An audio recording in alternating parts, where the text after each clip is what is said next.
anong challenge mo sa paggawa ng ng documentary kay Brandy Ayala? Sa totoo lang, ito kasi yung first time ko. So, ang pinaka-challenge dito, ayokong magkamali. Because I'm talking about a story that really exists. Totoong tao eh. If I'm gonna make a story myself, madali eh. Pero ako kasi talagang hinukay namin lahat ng dapat malaman. Kinuha namin lahat ng concept na dapat malaman. All the information. Gusto ko pag naglabas ako, totoo. So lahat ng napanood nyo, lahat na nakita nyo is from the families, the witnesses, and everybody there sa barangay. Pero interest mo talaga yung pag-direct. Pag-edit. Yes, Ikaw na rin nag-direct nun, di ba? Or nag-arrange ako. Yung sa storyline naman kasi, hindi ako masyado nahirapan dahil there's this flow. Meron kaming sinunod talaga na, dinala namin sa ganito, tapos pinakain namin sa ganito. Ang pinakamahirap doon is yung realism eh. Kailangan raw, totoo siya. When it comes naman to video editing, hilig, pangarap ko po talaga makagawa ng short film. But syempre, when you make a short film, it takes budget, it takes training, it takes people. what do you mean? Editing a short film, not directing? Or Pwede din pareho? po. Okay. Kung mabibigyan ng tsansa, pero sa ngayon, syempre, it takes a lot of finances. Magastos yan. Pero nag-aral ka ba? Hindi po. Wala ng experience. Lahat po to is because of me, repetition sa YouTube channel ko nga. Kasi I usually post dati mga cinematic travels, mga ganyan. So this is new. Start. This is new. Yung may advocacy sa channel ko, katulad nga nasabi ni Ermats, di ba, lagyan mo ng something makabuluhan yung channel mo. So this is something big na expect ng tao. Hindi na puro kalokohan, hindi na puro saya. Life stories as well. Pero Javi, pwede kang artista eh. Ay, yes po. Sana. Pero on the side. Hindi ka ba wala nag-offer? Oo. On the side po, on the side. Actually, lumabas po sa nakaraan, nag-extra ako.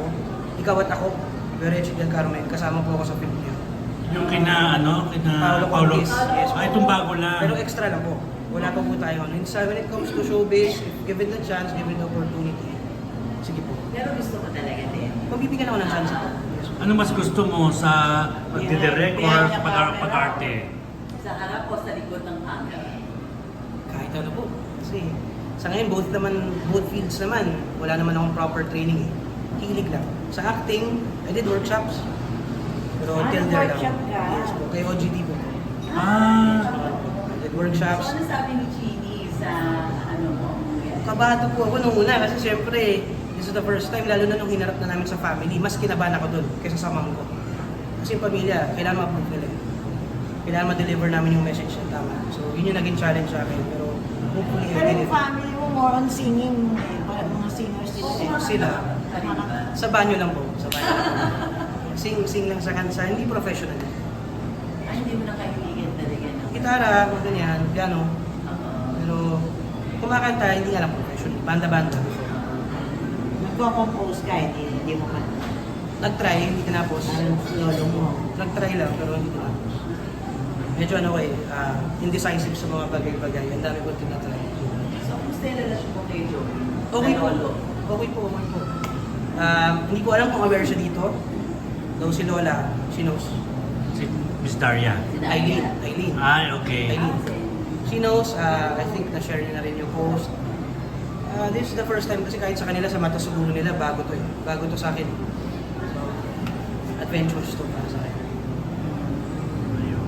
Ilan taong ka na niya? Yung totoo po ba o yung script yun? Yung totoo. Third Hindi. po. Oo. Pero nung bata-bata ka, hindi mo naano talaga pasukin. Nag-try po, pakurot-kurot. Pero hindi ko talaga siya, Inano. o yung mga audition. Mm. Pakurot-kurot, kung bibigyan ng chances, yan, nagkaroon ako ng advocacy film din.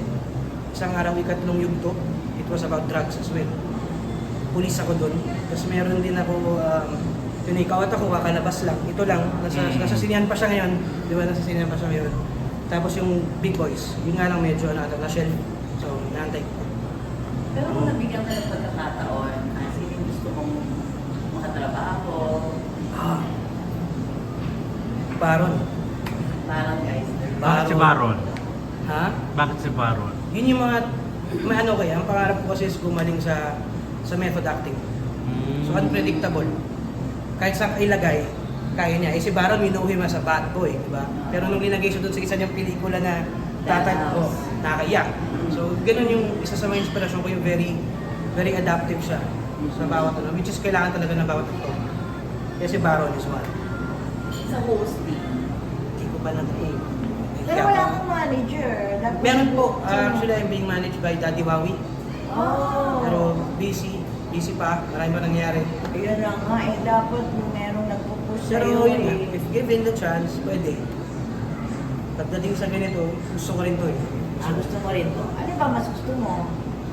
Tumulong na lang, tumulong. Ganun na lang. Anong satisfaction na bibigay sa'yo ng pagtulong?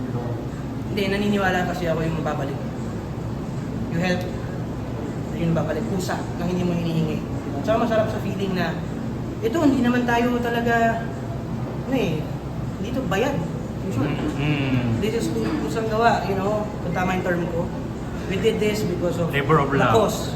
We did this because of the message na gusto namin ilabas, like what they said, this is trauma-informed, which is bago dito. At kami yung nakagawa na tulong.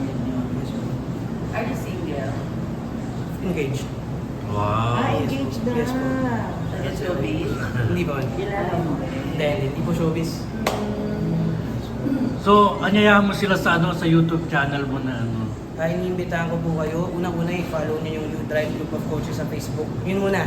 Kasi lalabas din yung video doon. Pero ma-upload siya on Tuesday, December 19, exactly 8 a.m. Magpe-premiere na po sa Javi Manuel 2.0 sa YouTube. Ayun. Thank you.